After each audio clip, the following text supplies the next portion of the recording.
Welcome to the return of the anime produced series on my channel, Anime in the Dark. That's right, nighttime setting, anime discussion videos, and sometimes reviews, and maybe some small rants here and there. The return of Anime in the Dark. Anyway, let's get started with today's topic. Funimation, Crunchyroll, Sony smashed together because Sony bought Crunchyroll and they already owned Funimation. So let's get this discussion started. BDUBTheAnimeMaster. BDUBTheAnimeMaster. BDUBTheAnimeMaster. BDUBTheAnimeMaster. Dragon Ball Z, the Anime Master. Here we go, the Anime Master. Dragon Ball Z, the Anime Master. Here we go, the Anime Master. I wanted to wait about a month, let the heat die down, controversy and back and forth and whatever, and just kind of really just take it in and soak it in and talk about the whole Sony buying Crunchyroll. I wouldn't say fiasco, but business move. So, okay, in my opinion, let's look at the pros first. The pros. Crunchyroll will have the ability to possibly license more anime titles because, they're going to be using Sony's money. And they'll probably have a lot more reach as far as territories. And that's pretty much about it. I mean, I could say that another pro could be that they'll have some decent DVD Blu-ray distribution, through Funimation and Sony. And that's pretty much about it. But the cons is that some fans believe that it's kind of a whole super duper monopoly kind of thing. And it's kind of half and half. I wouldn't look at it too much as a monopoly, because Sony only owns Funimation and Crunchyroll as far as like the major hitters, at least the North American Region 1 anime market. So it's technically not a monopoly. Now if Sony bought Viz Media and Sentai Filmworks and Discotek and the right stuff, then yeah, it's a fucking monopoly, But we still have right stuff, we still have Discotek Media for the more smaller niche anime titles and or anime classics. We still have Sentai Filmworks and their various titles that they pick up and their high dive anime streaming service. So it's not that much of a monopoly in my opinion.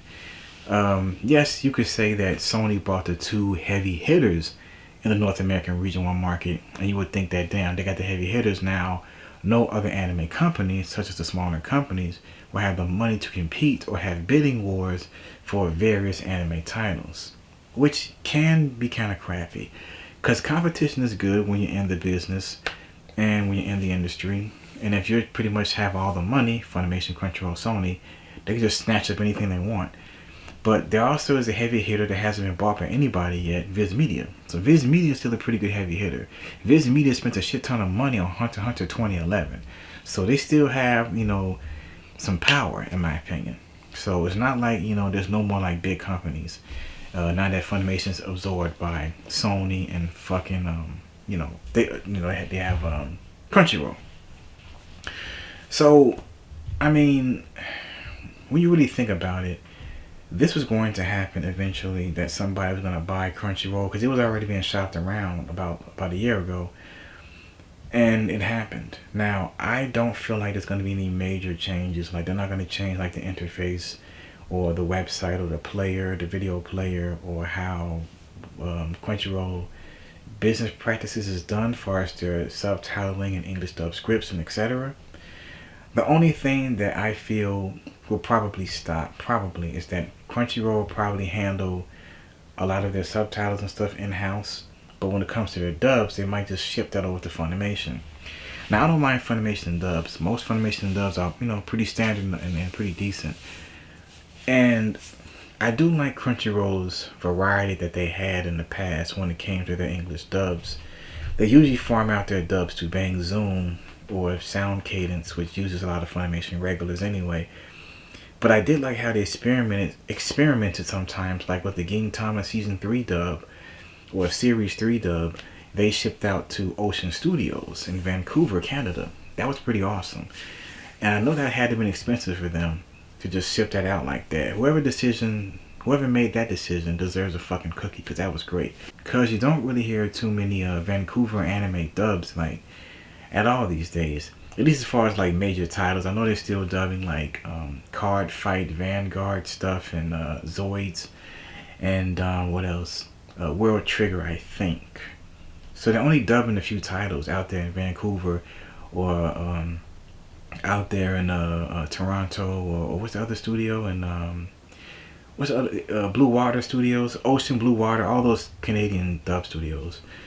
Yeah, so I think it'd be interesting if Crunchyroll can like allow Funimation to use them maybe once again, because Funimation only used Ocean for Black Lagoon's OVA for like recently. Like the most recent Ocean thing that they did was that.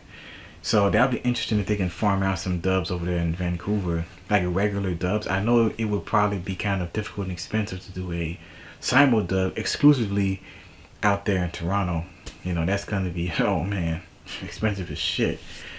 But they're doing a pretty good job as far as these Viz Media. They're doing a mixed dub where they're doing LA talent and Vancouver talent for the Yashahime Princess anime dub. So I think that's pretty fucking cool that they did it like that. That's amazing. I didn't see that coming. So if they can do like a mixture of Vancouver talent and LA talent and Texas talent, that'd be fucking awesome. Maybe even some New York talent. That'd be great. As far as the Crunchyroll reach, as far as various or variety in their English dubs. Funimation mostly going to ship their content to their own studios and maybe Sound Cadence because they're in the same, state. But that's only if you're an English dub fan, though. If you're not an English dub fan, then subtitles and everything like that should pretty much stay the same. As far as physical media, like I said, they'll be able to produce more physical media and physical Blu-ray discs for their titles, and they won't be stuck in streaming anime limbo. Unlike some of those Netflix anime, and some of that Amazon stuff is just stuck in anime streaming limbo, which is unfortunate. But other than that, I don't see anything really changing that much. I don't see them doing anything major as far as their prices or trying to merge memberships.